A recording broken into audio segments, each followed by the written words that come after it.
দেশের পাশে বসবাস করেন তাহলে আপনার উপরে অত্যাচার নির্যাতন হবে না? হবে না। এই 50 জনের কাছ থেকে আমরা কেয়ারে রাখলাম যাতে টাকাটা নষ্ট করে না ফেলে। এই 50 জন ব্যক্তিকে আমরা যাকাতের টাকা দিয়ে তাদেরকে এস্টাবলিশ করার চেষ্টা করলাম। এখান থেকে 10 জন ফেল করলো, 40 জন চালানোর ব্যবস্থা নেই, মুক্তিরও কোনো ব্যবস্থা নেই। যাকাতের ফান্ড থেকে তাকে মুক্ত করার ব্যবস্থা রয়েছে। ফিলিস্তিনের নিরপরাধ মানুষদেরকে ইসরায়েলের কারাগারে রেখে দেওয়া হয়েছে। তার পরিবারের ভরণ পোষণ থেকে শুরু করে তাকে মুক্ত করার জন্য যদি মুক্তিপণ ইসরায়েল চায় তাহলে যাকাতের টাকা দিয়ে এটা মুক্ত করার ব্যবস্থা রয়েছে না? নাই। আবার মুসলমানদের নিরাপত্তার জন্য যদি টাকার প্রয়োজন হয় তাহলে সেই টাকা আমরা যাকাতের টাকা থেকেও খরচ করতে পারবো।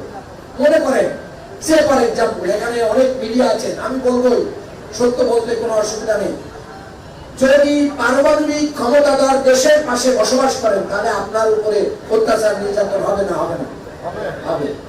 এখন যদি আপনি যাকাতের টাকা দিয়ে পারমাণবিক বোমা বানাইতে পারেন তাহলে পুরো মানুষের জীবন কি হয়ে যায়? নিরাপদ হয়ে যায়। তো সেটাও জায়েজ আছে। মুজাহিদরা যুদ্ধ করবে, যুদ্ধ অস্ত্র কেনার জন্য যাকাতের টাকা দেওয়া জায়েজ আছে ইসলামের পক্ষে। এরপরে হচ্ছে আপনারা কথা বলেন, ইশারায় কাজ করেন।